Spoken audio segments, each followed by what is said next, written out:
Bienvenue. Si vous nous rejoignez, nous sommes toujours en direct du mouvement des entreprises de France et nous allons tourner nos regards maintenant vers les entreprises qui ont un impact positif et les organisations qui ont un impact positif au cœur de nos territoires et qui font tout pour faire bouger les lignes. Alors, je vous présente tout de suite nos nouveaux intervenants. Normalement, Thierry Fabat, vous êtes avec nous, mais à distance. Alors, est-ce que vous m'entendez ? Bonjour Thierry Fabat, vous êtes ancien président et fondateur de Planète RSE Toulouse. Tout à fait, oui. Je ne vous entends pas. Ah, super. Formidable. Soyez le bienvenu. Merci. Bonjour à tout le monde. Cécile Taliana, vous êtes commissaire à la lutte contre la pauvreté à la préfecture de la région Île-de-France. Bonjour et soyez la bienvenue. Bonjour, merci. Gilles Bonmory, secrétaire permanent de la plateforme RSE. Bonjour. Et enfin, Félix de Mons, vous êtes président et cofondateur de Vendredi. Bonjour. Alors, je vous propose un petit tour de table pour commencer, pour vous présenter et présenter votre activité. Est-ce que Thierry Fabat, vous voulez commencer ? Si vous voulez, oui, pas de souci. Super, quelques mots pour vous présenter et présenter Planète RSE Toulouse alors. Ok, donc je suis Thierry Fabat, chargé de mission au sein de l'association Planète RSE à Toulouse, qui est en fait la petite fille d'une association qui a été créée sur la région nantaise, une région qui depuis fort longtemps, historiquement, s'intéresse à la RSE. Donc on a profité de cette expérience territoriale qui a consisté en fait à essayer d'imaginer, de créer un dispositif d'évaluation de la RSE orienté vers les PME pour les aider à se situer dans la RSE et mener des actions concrètes au niveau de la RSE.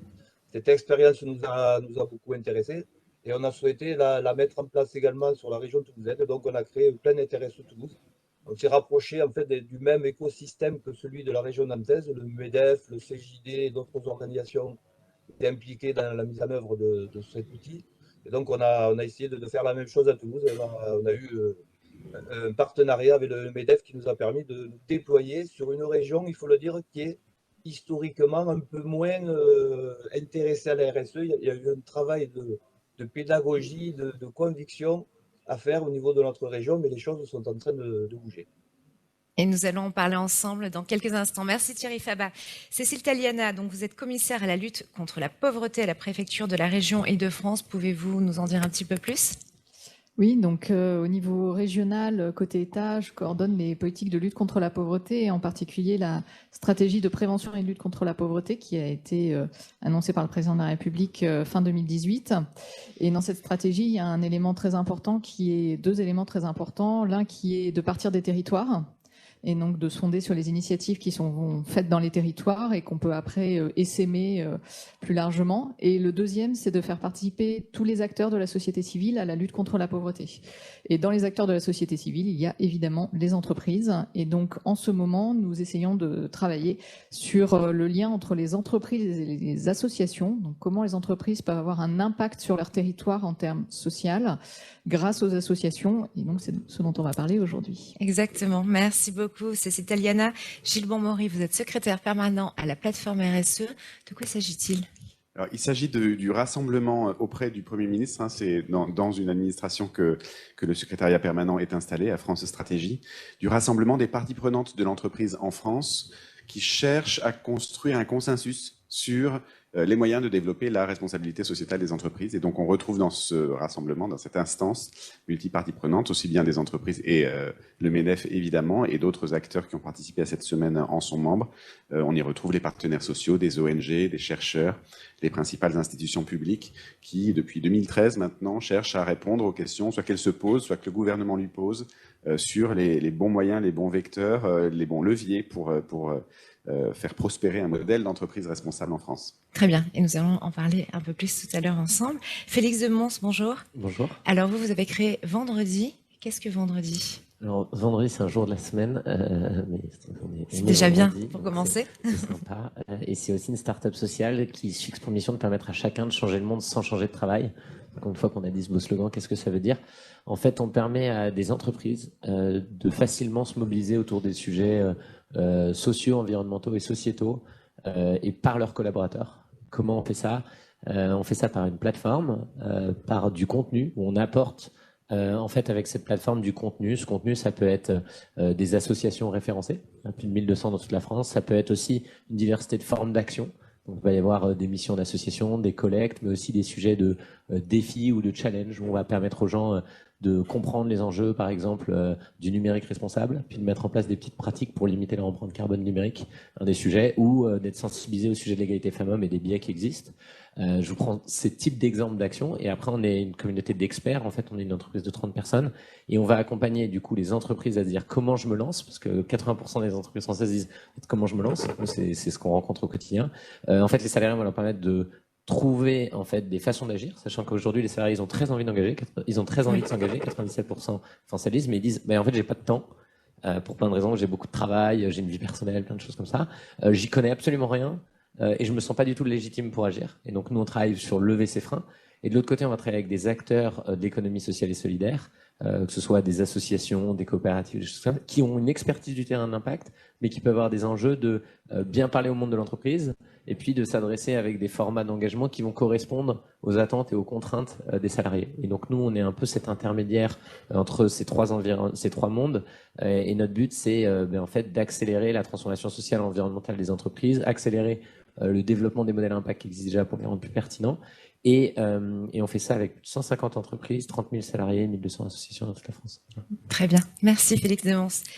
Thierry Fabat, alors comment faites-vous? Vous nous avez dit tout à l'heure que les lignes commençaient, étaient en train de bouger au sein de l'écosystème toulousain. Alors comment faites-vous pour faire justement bouger ces lignes et faire en sorte de sensibiliser les acteurs économiques aux enjeux de la RSE?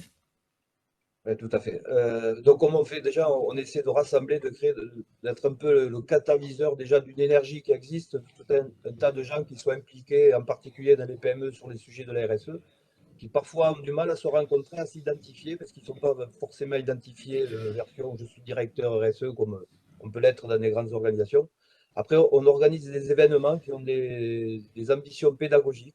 On essaie de parler de la RSE, du développement durable en des termes qui puissent être plus clairs, peut-être plus parlants pour les PME.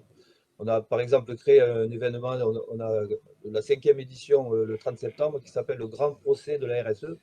On avait démarré ça en fait à une époque où il était souvent question de critiquer la RSE, que c'était réservé aux entreprises qui faisaient du bénéfice, qui se faisaient un peu plaisir et compagnie. On s'est amusé à jouer les codes d'un procès pour quelque part accuser la RSE de ses insuffisances. Donc avec un avocat, un procureur, des témoins, qui dans le cadre d'un procès bien sûr fictif, venaient l'un défendre, l'autre accuser la RSE, avec le public qui était transformé en juré d'un soir et qui devait décider du sort de la RSE. Bon, c'est une des actions. Après, on a des événements concernant par exemple le climat. Actuellement, on est en train d'y travailler pour la COP26. Et donc, en dehors de ces aspects pédagogiques, on essaie de travailler, entre autres avec le MEDEF, donc le CJD aussi, à des ateliers, à des dispositifs qui permettent aux dirigeants de TPE, PME de démarrer, de faire les premiers pas, d'y voir un peu plus clair et de disposer d'outils qui soient plus proches de leur réalité quotidienne. Voilà, et on essaie de les accompagner et de les connecter en fait avec tout l'écosystème, les conseils, les structures, les dispositifs qui existent, qui sont là pour aider les entreprises à avancer sur ces sujets. Que ce soit, on a parlé d'inclusion, que ce soit au niveau de l'environnement.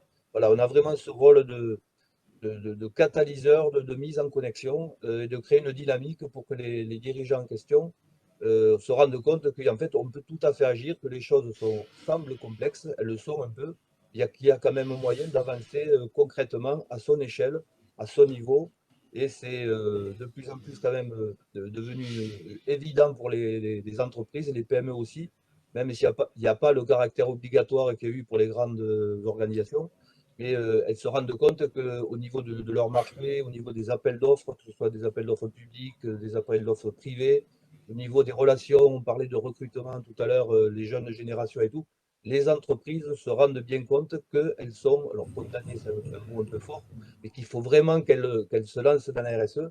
Et quand elles le constatent grâce au MEDEF ou d'autres organisations, qu'il y a des collègues à eux, des pairs qui sont déjà engagés, qui peuvent les aider à y arriver, clairement, on arrive à mobiliser les troupes. C'est encore un peu fragile, il faut encore un peu bousculer, mais on sent, y compris dans notre région qui partait d'un peu loin sur ces sujets, on s'aperçoit que les choses sont en train de se mettre en place et ça aide vraiment à basculer dans une façon de pratiquer la RSE beaucoup plus pratico-pratique au niveau des PME, des TPE. Et ça, c'est un peu le côté nouveau. avec un aspect assez vite stratégique. Les PME n'ont pas trop l'opportunité de faire de la RSE cosmétique ou des petites actions. Forcément, elles sont assez vite amenées à travailler sur le côté stratégique. Il y a la loi Pacte, la raison d'être, l'entreprise à mission qui a envoyé un message dans ce sens. La RSE, pour que ça soit solide, il faut s'y mettre, vraiment que ce soit déjà les dirigeants eux-mêmes qui soient concernés, et que ce soit vraiment au niveau du modèle économique, au niveau du fond, du cœur de la société, qu'il faut travailler. Et ça, ce message est en train de passer et ça aide clairement à faire bouger les lignes. Merci Thierry Fabat. Je sais que Planète RSE a créé un outil d'évaluation au service de la RSE. Est-ce que les entreprises s'en saisissent de cet outil? Est-ce que vous pouvez également nous en parler un petit peu? Oui, voilà, donc ça, c'est vraiment le système qui a été mis en place, je le disais, sur la région nantaise, là, avec le concours de tout un écosystème, l'école Audencia sur Nantes, qui a permis d'aboutir à un système d'évaluation de 51 critères que les gens de la plateforme RSE connaissent, on a eu l'occasion d'échanger avec eux. Voilà, 51 critères qui s'appuient chacun sur des éléments très objectifs, des éléments de preuve, parce qu'il s'agissait donc de doter les PME de repères sur où ils en sont sur la RSE, mais surtout que tout ça soit accompagné d'éléments objectifs pour montrer où elles en sont et pour mesurer leur évolution. Et cet outil, de plus en plus, apparaît comme un outil sympathique pour les PME, quand elles se rendent compte qu'en fait, c'est relativement. Les informations sont des choses qu'ils connaissent déjà, c'est beaucoup d'informations sociales, d'informations économiques, des choses qui sortent de leur entreprise, de l'information que nous remettons en forme et en perspective par rapport à la RSE. Et donc, quand ils ont pu voir de quoi il s'agissait concrètement, ça les rassure et ils se lancent plus volontiers dans le travail de plan d'action, d'amélioration de chacun de ces critères. Très bien. Merci Thierry Fabat. Est-ce que l'un d'entre vous veut réagir à ce que vient de dire Thierry Fabat, surtout sur le fait aussi que c'est vrai que il y a encore des freins à lever pour agir au cœur des territoires? Oui. Volontiers. Alors, des freins à lever.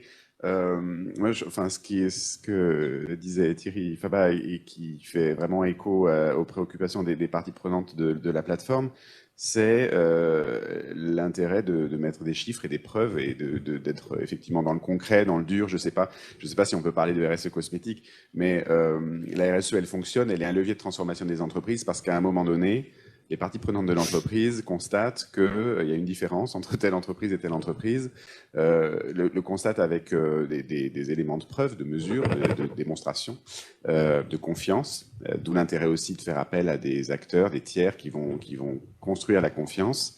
Et donc Planète RSE fait partie de ces acteurs qui établissent d'une manière, alors il y a toute une pléiade d'offres pour essayer d'apporter à côté d'une performance extra-financière, donc c'est une performance qui a priori n'aime pas les chiffres, l'extra-financier c'est justement le contraire des chiffres, mais on a besoin de quantifier et donc de permettre aussi aux parties prenantes de comparer entre une entreprise qui est particulièrement investie dans son territoire vis-à-vis de ses parties prenantes, parce que c'est aussi pour elles la garantie d'être privilégiée sur les marchés.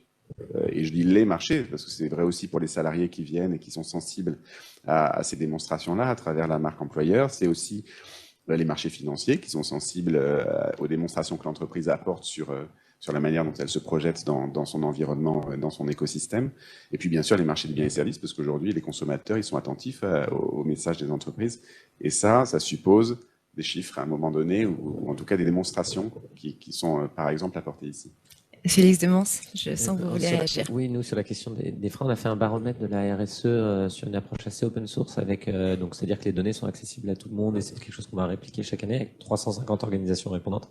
On l'a construit avec One Person for the Planet, des acteurs comme France Digital, des réseaux d'entreprises, des acteurs comme Bicorp aussi. Et ce qu'on voit sur l'aspect des freins aujourd'hui, déjà il y a une véritable transformation du sujet, une très très grande accélération. Donc ça c'est super. Nous on voit dans énormément de PME des créations de postes de responsables RSE qui n'existaient pas du tout il y a 2-3 ans. Donc en fait ça c'est déjà une première transformation. Ensuite il y a des freins, au niveau de est-ce que en fait on est prêt à se lancer parfois, donc c'est-à-dire qu'il y a de la maturité du management qui est pas toujours présente, et donc ça c'est un des freins. Et puis une fois qu'on souhaite se lancer, il y a de très très nombreux freins. Et ces freins aujourd'hui, pour les mentionner, il y a des questions du coup de budget. c'est-à-dire dédiées à ces sujets. Il y a des questions assez associées de bande passante de temps d'équipe, c'est très très lié. Et après, il y a des vrais sujets et c'est aussi la richesse de la RSE, c'est qu'il y a une très grande diversité d'action, puisqu'en fait, on va agir sur son empreinte carbone, sa gouvernance, les achats responsables. Et donc, il y a une des difficultés auxquelles sont confrontés au quotidien les petits acteurs, mais en fait, il y a énormément de sujets. C'est par quel bout je le prends et comment progressivement on avance. Donc ça, c'est dans les freins qui existent et c'est pour ça que c'est très utile d'être aidé par ses pairs. Donc c'est le travail en fait qui est mené par Planète RSE Toulouse et puis après par une série d'outils où nous on voit énormément d'entreprises où on n'a pas d'acteurs RSE et on va dire comment on vous aide en fait à vous lancer quand vous avez très peu de temps à dédier au sujet. Nous on voit beaucoup d'entreprises dans lesquelles il y a des gens qui ont une demi-journée par semaine pour piloter une très grande diversité de sujets. Et donc, comment on fait quand on a une demi-journée par semaine? En fait, il faut prioriser et puis s'appuyer sur de l'expertise. Et je pense qu'il faut vraiment dire, et ça qui est très très riche aujourd'hui, c'est qu'il y a une très très grande diversité de solutions qui émergent, qui je pense peuvent faire gagner beaucoup de temps en fait aux entreprises pour se lancer, structurer la démarche, que ce soit mesurer son empreinte carbone, être accompagné sur des questions de gouvernance, mobiliser ses collaborateurs. Et donc ça, c'est assez intéressant parce que les freins, c'est ce que j'ai évoqué. Merci Félix Demons. Cécile Taliana, alors vous avez mené une étude pour mettre en lumière la façon dont il est possible d'aider et d'accompagner les entreprises à avoir un impact sur les territoires via les associations. Est-ce que vous pouvez nous présenter cette étude ? Oui, alors on est parti en fait du constat que pendant la crise Covid, il y avait eu beaucoup de partenariats qui s'étaient créés en fait à partir de rien du tout, à partir de choses qui n'existaient pas entre des entreprises et des associations. Évidemment, beaucoup sur le don alimentaire. Et donc, on a vu qu'il y avait des entreprises qui avaient, de la plus petite à la plus grosse, en fait, pris conscience qu'elles pouvaient avoir un impact à un moment donné sur leur territoire et sur les personnes qui habitent autour de leur siège social ou de leur usine. Et donc, on s'est dit qu'il fallait capitaliser là-dessus. Voilà, c'était un petit peu opportuniste. C'était une autre entrée que par la RSE, puisqu'on rentre par vraiment le territoire et vraiment les liens locaux qu'on peut tisser avec des acteurs qui sont différents et qui, en fait, ce qu'on a vu notamment dans cette étude, qui ne se connaissent pas, alors qu'ils sont juste à côté et qui donc n'ont pas forcément le réflexe de travailler ensemble. Donc, on s'est dit que quand même, on n'y voyait pas très très clair sur la manière dont l'État pouvait intervenir dans cette relation entre acteurs privés. Est-ce que l'État avait une légitimité? Est-ce qu'il y avait un besoin? Comment on pouvait orienter ce besoin et une réponse? Et donc, on est parti sur une étude avec un prestataire pour essayer d'éclaircir ce paysage. Et donc, cette étude, alors elle va être publique, donc tout le monde pourra la consulter dans quelques jours, quelques semaines. On a travaillé avec des acteurs de la philanthropie et en interrogeant des associations plutôt de taille moyenne et des entreprises plutôt de taille moyenne. On a aussi interrogé des grosses entreprises parce que c'est un peu, sur le territoire, c'était un peu notre cœur de cible. C'est-à-dire que, notamment dans la première partie de l'étude, il a été identifié qu'il y avait un peu 3 types d'entreprises et 3 types d'associations. 3 types d'entreprises, celles qui sont déjà très engagées sur la philanthropie, notamment les grosses entreprises, celles qui ont des fondations, mais aussi des entreprises un peu plus petites, mais qui sont déjà très engagées, qui ont déjà tout un réseau. Donc on s'est dit que c'était pas notre cœur de cible. Celle-là, elle savait déjà quoi faire. Pareil sur des gros réseaux associatifs qui avaient déjà, même s'ils cherchent toujours des financements pour de nouveaux projets, qui avaient déjà des contacts et qui donc n'avaient pas forcément besoin de l'État. On n'était pas là pour rajouter une couche en plus. Par contre, il y avait aussi des entreprises qui vraiment n'avaient pas le temps. Alors peut-être dans les freins dont vous parlez sur la RSE, c'est un peu les mêmes freins. Vraiment n'avaient pas le temps, n'avaient pas envie de s'engager dans cette voie. Bon, on s'est dit, celles-là, on les laisse un peu de côté. Peut-être qu'elles y viendront un peu plus tard. Voilà, il faut un temps de maturité. Des associations aussi qui ne sont pas sur cette optique-là, sur cette philosophie de travailler avec des entreprises. Il y en a de moins en moins, mais ça existe encore. Et par contre, il y avait tout un ventre mou, en fait, qui aurait eu envie de s'engager, qui auraient eu envie de faire quelque chose, mais il leur manquait un petit déclic, une petite aide, un petit annuaire, voilà. Et c'était ça qu'il fallait qu'on arrive à trouver. Donc voilà, cette étude, elle vise à savoir quel est ce déclic, comment on peut le mettre en place. de manière qui ne soit pas trop rébarbative, qui puisse attirer à la fois côté entreprise et côté association, qui ne soit pas juste une plateforme, parce qu'on est parti plutôt sur du digital, en ayant parlé avec des acteurs comme Vendredi ou autres, qui ne soit pas juste un outil digital qui montera en charge et puis qui redescendra immédiatement. Voilà, comment on pouvait arriver à faire quelque chose qui aurait... Alors, on n'ose pas parler du succès de Je veux aider, qui est bon, là un peu massif et qui a été aidé, entre guillemets, malheureusement, par la crise sanitaire, mais en tout cas s'inspirer de ce qui est fait dans ces domaines-là et donc améliorer le lien entre entreprises et associations. Très bien. De quels outils Peut-être qu'on peut aujourd'hui? dire Pardon, ce qu'est oui, Je bien veux sûr, aider, Félix. parce que tout le monde ne connaît pas forcément. C'est pas bien de ne pas connaître Je veux aider. Je veux aider, c'est la plateforme du gouvernement qui donc maintenant est apaisée avec beaucoup d'associations et d'organismes qui organisent le bénévolat, qui permet à des gens qui veulent faire du bénévolat de trouver une mission dans une association ou une collectivité qui, elle, cherche des missions de bénévolat. Donc c'est une plateforme de mise en relation où il y a des centaines de milliers d'offres et des centaines de milliers de bénévoles. Voilà. C'est un outil très concret. Voilà. Très, très concret et avec des sites aussi territorialisés, donc tout est géolocalisé, donc c'est très facile de chercher et donc ça a permis énormément de mise en relation pendant la crise et depuis la crise, ça ne se dément pas. Super, merci beaucoup. Félix Demens, de quelle façon en fait vous collaborez avec les TPE, les PME, puisqu'on a bien vu que c'était compliqué pour ces entreprises d'avoir le sentiment de pouvoir agir, de pouvoir faire quelque chose. Comment cela se traduit concrètement et est-ce que vous avez des exemples concrets à nous donner? Oui, j'ai plein d'exemples concrets. Ce qui est intéressant, nous, on a vu un peu 2 tipping points sur notre sujet. Le premier, c'était le départ de Nicolas Hulot du gouvernement. Le deuxième, c'était la crise Covid. C'est traduit très concrètement, hein, c'est-à-dire en nombre d'entreprises qui viennent à nous chaque semaine. Et maintenant, c'est un sujet qui, en fait, Cécile mentionnait le sujet de la crise, où il y a vraiment un questionnement profond d'entreprises qui s'arrêtent en disant quelle est mon utilité pour la collectivité, et qui ont créé des grands mouvements de solidarité en entreprise. Donc on l'a vraiment vu de façon très très forte, en fait chez tous nos clients et par ailleurs. Et donc ça a contribué à accélérer un sujet qui était présent de façon plus profonde. Aujourd'hui, du coup, il y a nous, comment on accompagne les entreprises. Leur grande difficulté des entreprises, il y a une première étape, c'est comment on arrive à convaincre en interne et à fédérer. Donc nous, on a un peu 2 cas de figure. On a un cas de figure où la direction est déjà embarquée dans la démarche et donc elle vient à nous et le sujet est plutôt mature. Donc ça, c'est plutôt simple. Il y a un autre cas où elle n'est pas forcément, il faut aider à convaincre les différentes parties prenantes. Donc nous, on a toute une méthodologie en expliquant qu'est-ce que va gagner chacun à mettre en place une démarche RSE, sachant que nous, notre démarche chez Vendredi, c'est notre conviction, c'est profonde, c'est on transforme l'entreprise quand on embarque tous les collaborateurs. Donc nous, notre message de fond, c'est toujours faut embarquer tout le monde sur une série de petites actions très concrètes qui correspondent aux envies des gens, parce qu'en fait, en ayant transformé et sensibilisé les salariés, en fait, vous allez accélérer l'ensemble du reste de votre transformation.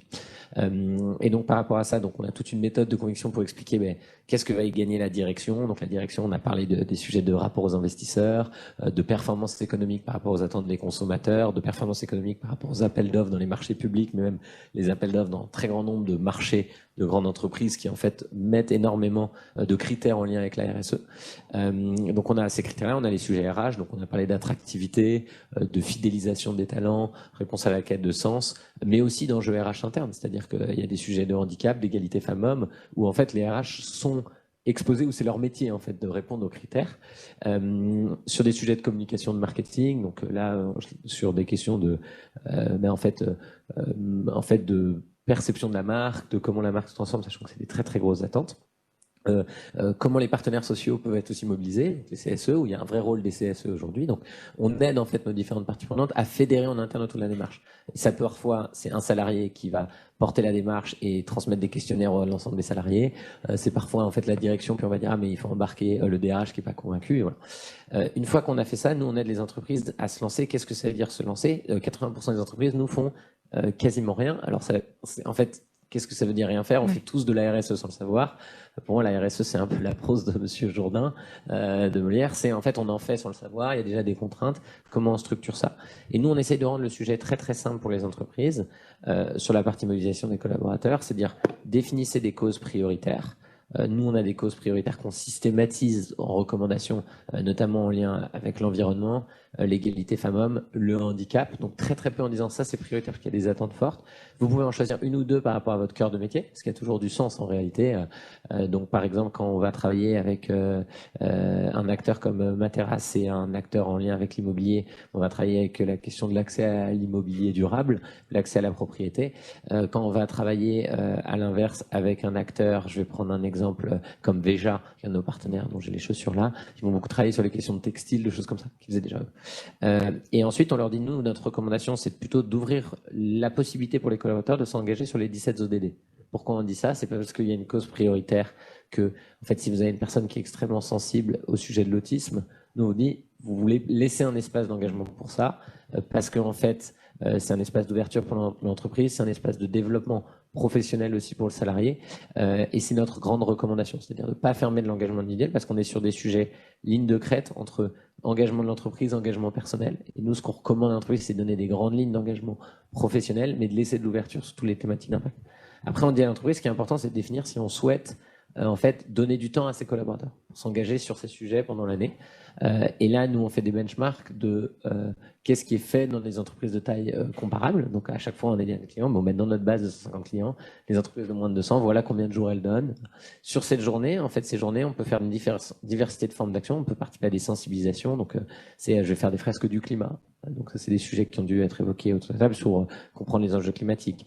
Je vais pouvoir dire, je vais prendre du temps pour, par exemple, me sensibiliser à la question de l'égalité femmes. Je peux prendre du temps pour organiser une collecte de matériel ou d'objets. Je peux prendre du temps pour faire une mission de compétences en association ou pour accueillir un jeune dans le cadre d'un jeune à mentor, pour parler de la diversité. Et donc, quand on crée cet espace, on n'est pas obligé de le créer formellement en tant que professionnel, ça libère quand même l'engagement. Et ensuite, on va aider l'entreprise à se dire quel type d'engagement je veux proposer, du don financier, des missions de compétences. Voilà, on aide l'entreprise à structurer ça, à l'autoriser. Et après, nous, on va lui dire, bon, mais ce qui est important, c'est qu'il y ait une animation de la démarche. Et comment on anime bien cette démarche, au départ, nous, qui est très tournée mobilisation des collaborateurs, en fonction de la taille de l'entreprise, on va leur dire, il y a tant de temps pour lancer la démarche, donc convaincre les parties prenantes, lancer un peu la plateforme, commencer à l'animer. Et après, combien il y a de temps pour l'animer? Et ça va de 2 heures par mois pour les plus petites entreprises à plusieurs jours par mois pour les très grandes. Et après, on a plein de méthodes pour comment on se transforme une fois qu'on est parti. Parce que ce qu'il faut faire, c'est de l'ultra-proximité sur ces sujets. Et donc, il faut aller dans des équipes locales, avoir un peu un relais RSE, dans des équipes métiers, des équipes locales. Et c'est ça qui fait que les sujets prennent, avec quelques autres ingrédients dont je pourrais parler, mais là, j'ai déjà été assez long. On va y revenir. Merci Félix Demons. Gilles Bonmaury, je sais que la plateforme RSE a produit un rapport en 2018 sur la responsabilité territoriale des entreprises. En quoi le destin d'une entreprise est-il lié à celui de son territoire? Alors, c'est bien de prendre ce sujet sous cet angle, c'est-à-dire quelle est la dépendance entre le territoire et l'entreprise, et donc quelle est les ressources qui sont produites par l'entreprise au service de son territoire et inversement. Si la plateforme a voulu se saisir, parce que ce sont les membres qui se sont posés, qui ont voulu s'investir sur cette thématique de la responsabilité territoriale de l'entreprise. Et effectivement, c'était avant le Covid, donc avec une perspective qui n'était pas impactée par la crise. Ça part aussi d'un parti pris ou d'un constat, c'est que, ça a été déjà dit ici, les grandes et les petites entreprises n'ont pas le même rapport avec la RSE, n'ont pas les mêmes ressources pour s'y investir, n'ont pas non plus les mêmes pressions qui s'exercent sur elles, et notamment n'ont pas les mêmes obligations en matière de transparence RSE qui contribuent à l'organisation des démarches RSE. D'ailleurs, ces obligations-là, elles vont atteindre plus d'entreprises bientôt, puisque les seuils qui sont de nombre de salariés qui sont concernés vont amener plus d'entreprises à devoir produire des éléments de transparence sur leur performance RSE.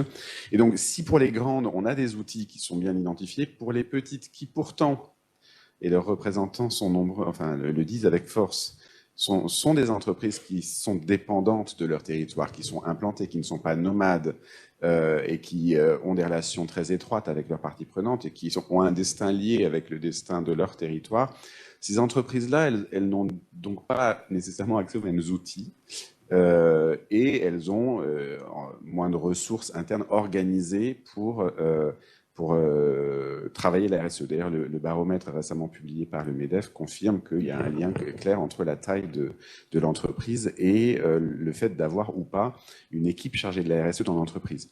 Et du coup, pour embarquer ce tissu des PME françaises dans le mouvement de la RSE, on a cherché les vecteurs, et il y en a deux, hein, c'est leur métier et leur territoire. C'est-à-dire que pour organiser les démarches RSE d'une entreprise de très petite taille, c'est logique de passer par la fédération qui s'intéresse, qui mutualise, qui s'intéresse au métier, qui mutualise les outils de ce métier. Et donc, on a abouti avec des fédérations sectorielles à des référentiels qui organisent ce que c'est qu'une démarche RSE pour tel ou tel métier. Et c'est le territoire. Et effectivement, l'entreprise, elle est à l'écoute des dynamiques de son territoire, ce qui s'organise à travers des chartes. Certaines sont d'ailleurs initiées par les pouvoirs publics, d'autres sont portées par des acteurs privés, sur les thématiques de RSE dont on a pu parler. Hein. Donc, il y a toutes sortes de thématiques, les contrats de transition écologique sur l'environnement, les chartes entreprises et quartiers sur les sujets d'insertion professionnelle. Donc, il y a des outils territoriaux qui amènent les PME à s'intéresser à ce qu'elles peuvent produire pour les territoires.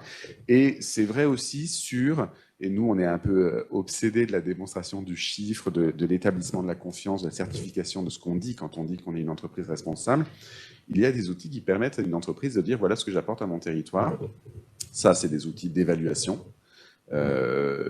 Auré en a développé un il y a quelques années, la Fondation FAS en a développé un il y a quelques années. Les bureaux d'études qui produisent des mesures d'impact local d'une entreprise permettent à une entreprise de dire moi, quand j'embauche une personne, ça crée 2 emplois dans mon territoire, ou moi, quand j'investis 1 million, ça investit 2 millions dans mon territoire, avec des coefficients multiplicateurs qui sont plus élaborés que ce que je viens de dire, évidemment, qui sont fondés sur les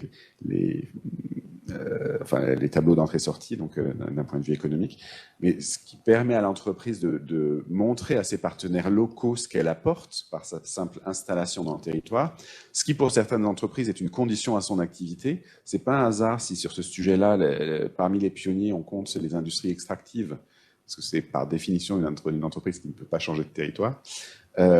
Et donc, c'est des entreprises qui ont besoin de prouver à leurs partenaires locaux qu'elles s'engagent et elles s'investissent dans ces territoires. Et puis, une fois qu'on a mesuré, qu'on a pu prouver, il y a aussi l'enjeu de le montrer. Et pour le montrer, il existe des labels territoriaux qui sont pas encore universels, mais qui existent. Le label Amplitude, qui a une dimension territoriale de la RSE, le label Lyon Ville équitable et durable sur la métropole lyonnaise, le label Bretagne 26 000 qui est articulé sur une dimension régionale en Bretagne, et toutes les dimensions, parce que j'ai commencé, j'aurais pas dû parce que je ne pourrais pas terminer la liste, mais toutes des dimensions qui s'appuient sur des trophées, des dispositifs de valorisation qui partent d'une réunion des acteurs de la RSE dans un territoire. On a pu appeler ça des plateformes RSE régionales. Il y en a dans beaucoup de régions, pas dans toutes, mais dans beaucoup de régions, qui sont d'initiatives privées ou publiques. C'est vraiment variable selon les territoires. Et qui permettent à une entreprise de s'afficher, engagée pour son territoire, de l'afficher éventuellement sur ses produits, ses services, et de faire partie de la communauté des acteurs engagés de son territoire. Et on parlait de Nantes tout à l'heure. Typiquement, il y a un écosystème très ancien à Nantes sur le développement de la RSE qui tire sa dynamique d'un territoire et donc d'une relation entre les entreprises et leurs parties prenantes, donneurs d'ordre, sous-traitants, qui montrent qu'une entreprise, par nature, et encore plus pour les PME, ont un impact sur le développement de leur territoire. Merci Gilles Bonmorry, c'est très concret. Est-ce que les TPE, PME se saisissent facilement et naturellement de ces outils ? Alors, il y a le verre à moitié vide ou le verre à moitié plein, c'est-à-dire qu'il y a de plus en plus d'entreprises qui y vont, hein, et les enquêtes progressives montrent que c'est un sujet dont la notoriété progresse et dont l'intérêt progresse, et dont en fait la pression qui s'exerce sur les entreprises progresse aussi, parce que ce qui se passe, c'est que les marchés financiers sont de plus en plus attentifs, les consommateurs finaux sont de plus en plus attentifs, et ça c'est l'INSEE qui l'a très clairement démontré, la demande de RSE remonte les chaînes d'approvisionnement, parce qu'une entreprise qui a une pression de ses clients sur sa performance RSE a 8 fois plus de chances d'être elle-même exigeante vis-à-vis de ses fournisseurs sur le sujet. Et donc, plus il y a une demande qui s'exerce, et peut-être qui s'exerce par les grandes entreprises, hein, par ailleurs, parce qu'il y a aussi une pression qui pèse sur les grands acheteurs, par les grands acheteurs sur les PME. Et toutes ces pressions par les parties prenantes contribuent à ce qu'il y ait une progression. C'est une dynamique de progression continue, de progrès continu, et ce mouvement se traduit dans les faits. Ensuite, si on compare le nombre d'entreprises labellisées d'un label RSE, qui, de notre point de vue, est un outil de création de confiance vraiment important, au nombre d'entreprises vivantes en France, on reste encore sur une terre de conquête, hein, bien entendu. Très bien, merci. Félix Demans. C'est intéressant la question de la labellisation progressive, parce qu'on reste sur un sujet qui est marginal, mais avec une pente d'accélération qui est immense. C'est-à-dire que Bicorp, on a fait l'exercice de labellisation. Là, ils disent, en fait, on va pas pouvoir, on a trop de dossiers. Ils continuent à les traiter avec un très grand exercice, mais ils disent, on va pas pouvoir vous donner une réponse avant 1 an et demi, 2 ans.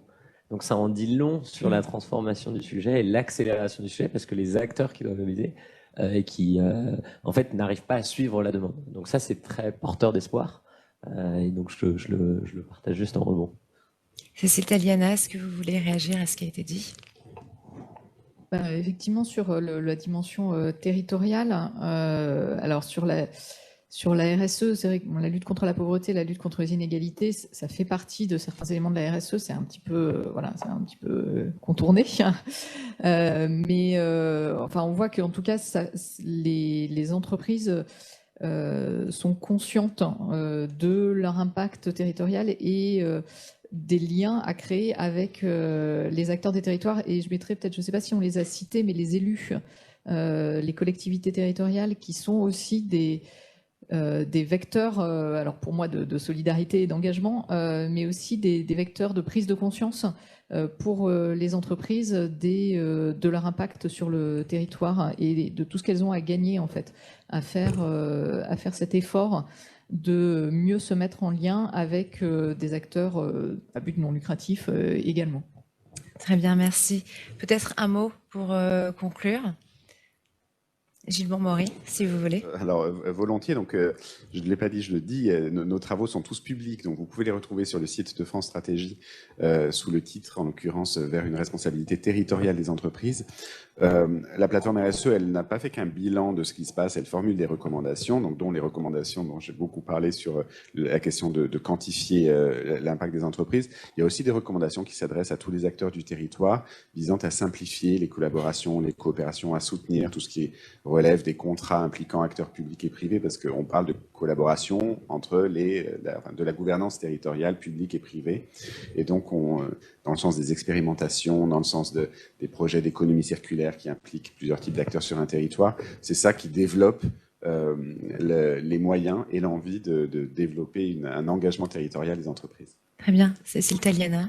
Alors peut-être faire une petite publicité à la fin. Dans l'étude qu'on a menée, en fait, on a identifié certains besoins des associations, on a essayé de les sérier, et ceux qui sont spécifiques à l'Île-de-France. Puisque je suis commissaire en Île-de-France et on s'intéressait particulièrement à ce territoire.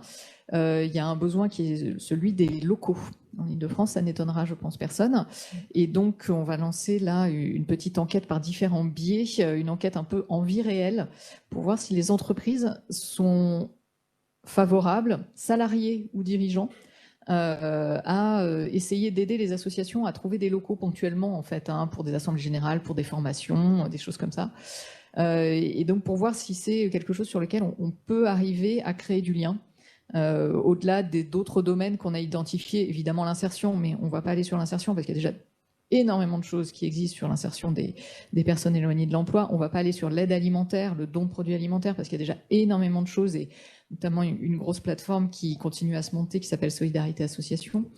On va aller plutôt sur des choses qui sont plus ponctuelles pour les entreprises et qui peuvent créer un partenariat de longue durée avec les associations. Cette question des locaux, ça peut créer un partenariat de longue durée parce qu'on accueille l'association dans ses locaux. Et donc là, ça crée du lien entre les salariés et les bénévoles ou les salariés de l'association ou les bénéficiaires qui peuvent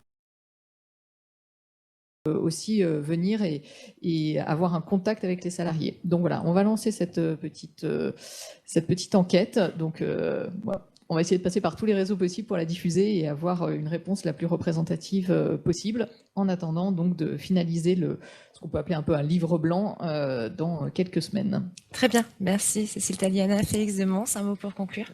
Juste pour conclure, moi je trouve qu'on est encore aux prémices d'un sujet qui va devenir une nécessité de toutes les entreprises. Nous, ce qu'on voit, c'est-à-dire qu'historiquement, la RSE était une dimension très philanthropique, initiale, cœur du moteur économique. Nous, c'est ce qu'on voit dans toutes les entreprises un peu précurseurs. Donc, mon invitation pour les entreprises qui n'y sont pas encore, en fait, c'est vraiment de se dire comment on en fait un sujet stratégique, parce qu'il y a beaucoup plus de normes qui sont en train d'arriver, notamment au niveau européen. En fait, ça va plus être en fait, il va y avoir du rattrapage à faire pour les entreprises qui ne sont pas lancées. Ensuite, le deuxième aspect, c'est une extraordinaire opportunité d'inventer un modèle d'entreprise responsable et véritablement durable. Et je pense que ce qui est incroyable, c'est que les consommateurs l'attendent, les salariés en ont envie, et c'est un projet pour aussi réenchanter le projet de l'entreprise de gouvernance. Donc je pense que c'est une opportunité extraordinaire. Puis ce qui est génial, c'est qu'il y a plein de choses en fait, c'est pas que de la théorie, la RSE, des choses complexes avec des labels qui sont ouverts. Il y a plein d'actions très concrètes et très simples qu'on peut mettre en œuvre et qui changent la donne. C'est-à-dire travailler avec un ESAT sur des sujets de handicap, en fait, accueillir des stagiaires de 3e, on a ce sujet local, former en fait les collaborateurs via des sujets d'ateliers d'automne, de fresques du climat qui vont sensibiliser l'intégralité des salariés. Et on a un grand enjeu d'information des Français aujourd'hui sur, en fait, le vrai défi en fait climatique et donc économique qui nous attend pour passer de 10 tonnes à 2 tonnes, enfin les gens de carbone, enfin les gens et pour comprendre le saut quantique qu'on doit faire. Et ce qui est incroyable, c'est que les entreprises qui prennent de l'avance maintenant sont les leaders demain. Et donc, mais c'est véritable, c'est-à-dire que c'est pas cosmétique pour la communication, c'est pour discuter aussi avec des acteurs du monde financier, c'est un sujet clé pour les fonds d'investissement aujourd'hui, de regarder quelles sont les entreprises qui ont intégré ça, et on cherche les leaders de demain. Et ces leaders de demain, c'est ces acteurs. Et c'est un chantier fantastique. Et après, c'est une vraie opportunité pour des salariés qui ont envie de prendre des responsabilités, de se créer les métiers de demain. Parce que je pense qu'il y a beaucoup de métiers de demain liés à ça. Et puis pour les dirigeants, d'innover parce que c'est prendre de l'avance. Donc moi, ce serait ça. Et puis après, ce qui est très très important, c'est que chacun le fasse à son échelle, en fonction des sujets qui lui tiennent à cœur. Et en fait, c'est comme ça qu'on va faire changer les choses. Et donc moi, c'est mon invitation pour chaque personne qui nous écoute. Levez la main, parlez-en, menez des petites actions, et petit à petit, ça va accélérer cette transformation dont on a besoin. Merci Félix Demons pour ce message enthousiasmant. Thierry Fabat, vous êtes avec nous? Est-ce que vous nous entendez? Oui, je vous entends, désolé, problème de... Et je sais, on vous a perdu pendant un petit moment. Écoutez, si vous aviez un message à faire passer en faveur de la responsabilité territoriale des entreprises, à qui vous vous adresseriez et quel serait-il? Oui, moi, je m'adresserai à l'ensemble des acteurs, y compris TPE, PME, pour leur dire qu'il n'y a pas de raison de ne pas s'intéresser à la RSE, qu'il y a tout un tas de moyens d'avancer sur la RSE, même à son échelle, même de façon assez réduite dans un premier temps. Et en général, il y a une dynamique qui se crée qui permet d'aller plus loin. Et qu'il y a dans l'écosystème en général local que de plus en plus, il y a les soutiens nécessaires pour qu'il n'y ait pas de soucis pour passer à l'action. Et que donc, c'est vraiment un problème plus de volonté d'y aller que vraiment de freins. On a parlé des freins. Il y a aujourd'hui quand même beaucoup de choses qui permettent de lever des freins. Donc, ce n'est pas vraiment une excuse. Et surtout quand on est sur un territoire. Donc, on parlait du MEDEF. Il y a tout un tas d'acteurs qui aident vraiment les TPE-PME à avancer. Donc, il n'y a pas de raison de ne plus passer à l'acte. Merci Thierry Fabat. Merci à toutes et à tous pour vos interventions ce matin. On se retrouve dans quelques instants justement pour mettre en lumière des retours d'expérience d'acteurs engagés au quotidien, au cœur des territoires. On est là dans quelques minutes. Merci d'avoir été avec nous pour partager vos expériences. Merci Félix. beaucoup et bonne journée à tous. Merci. Au revoir. Merci.